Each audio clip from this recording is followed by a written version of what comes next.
Chapter 28 leaks will be out in just a few days, and the official chapter is expected to drop earlier than usual. And yeah, as always, before we get any leaks or something crazy, maybe Ikemoto will cook again, let's do a little prediction about what interesting things might happen in Chapter 28. But relax, at least around 8 or 9 minutes. That's the limit for predicting this chapter. Not because I don't want it to be too long or anything, but I think that's a realistic limit for predicting. But more or less, it's not a problem.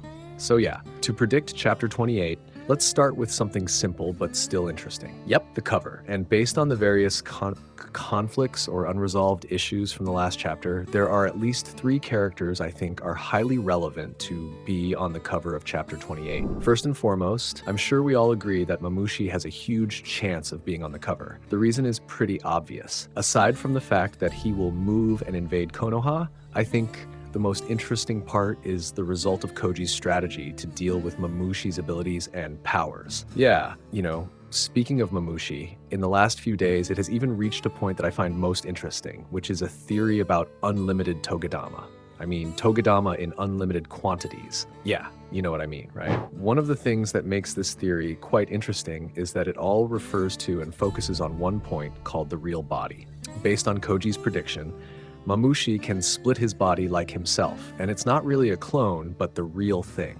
And of course, this is also what fam considers. If the context is the original body, then there should be no part or core of each body that is reduced. Because in truth, every Divine Tree human has a thorn soul bulb, or Togadama as the core of their soul, which can certainly make them become Divine Tree humans or even return to their original human form by placing the thorn soul bulb or Togadama on the tree where their original body is trapped. Is that right? And the point is, having Mamushi as a cover will certainly be an interesting point that will determine whether this will go according to Koji's strategy or even far from his expectations. But as fans, we surely understand the plot and scenario created by Masashi or Ikemoto. The outcome won't go according to plan, meaning there will be plot twists we never even thought of before. And again, this is the same as when Koji predicted that if Boruto fought Jura in the Land of Wind, Boruto would be done for, no doubt.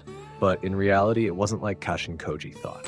So yeah, for the second character, can we expect Code to appear again? Honestly, this has something to do with Mamushi's invasion of Konoha and also Mamushi's ability to split his body. In short, one of the speculations and theories that I find very interesting and also the right timing for Code to appear in the middle of the invasion is eating Mamushi. What I mean is, as I said earlier, if Mamushi has the ability to split its body, which is true, then each body has a Togadama.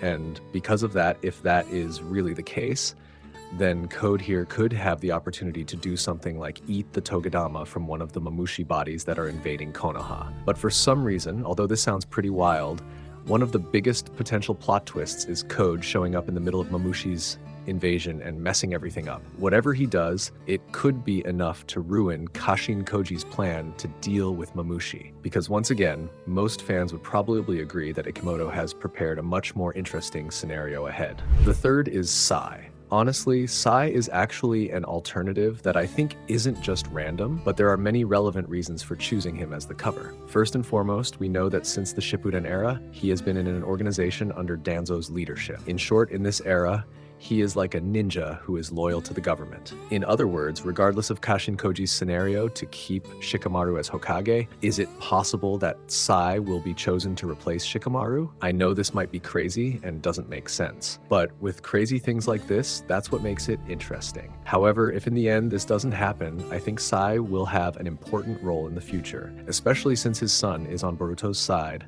and of course it will be quite interesting to see which side Sai will be on if he eventually finds out that Inojin is prioritized over Konoha itself. But for Sai's case, what do you guys think? Is his role important enough in the future to make this story more interesting, especially if it has something to do with Inojin?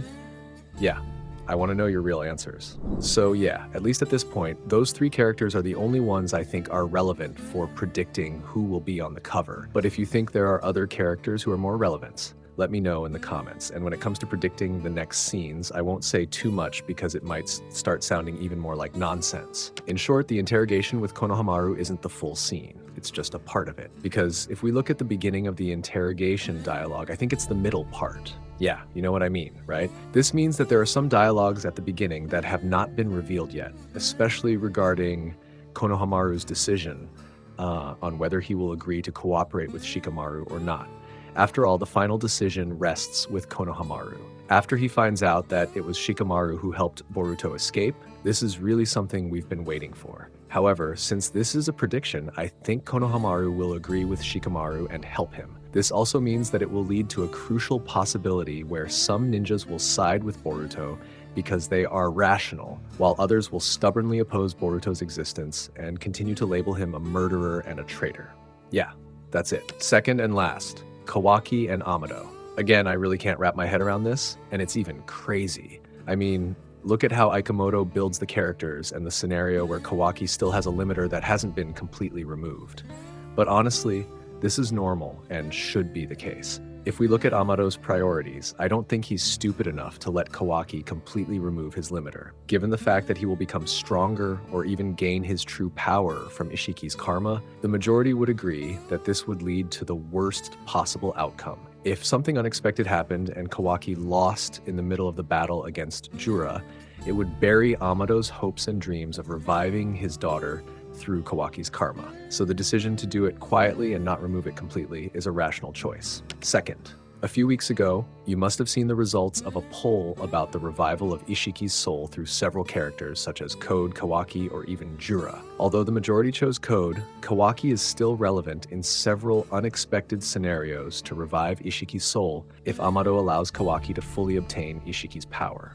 Right? Additionally, we know that Kawaki's horned mode is a transformation that we rarely get to see. The last time Kawaki used that transformation was when Naruto was in danger. And we also know that it was at that point that Amado triggered Kawaki to have Ishiki's karma again. This means that this point also triggers a scenario and speculation. Will Ishiki's transformation mode trigger the revival of his soul? And as a conclusion to this prediction, I think this is something difficult. Not only because Amado doesn't want Kawaki to be destroyed, but also because he still needs him. That means one reasonable option is to deceive or lie to Kawaki. Yeah, so far that's probably all I have in mind. Instead of following Kawaki's wishes, Amado manipulates him. But what do you guys think? And yeah, speaking of predictions, I think there's a lot we can predict, but since we know that the conflict won't all happen in one chapter, I think that's the interesting part. But whatever your predictions are, let me know in the comments. So yeah, thanks for watching, like and subscribe. I'm Nim without the E. See you in the next video. Bye-bye, Databayo.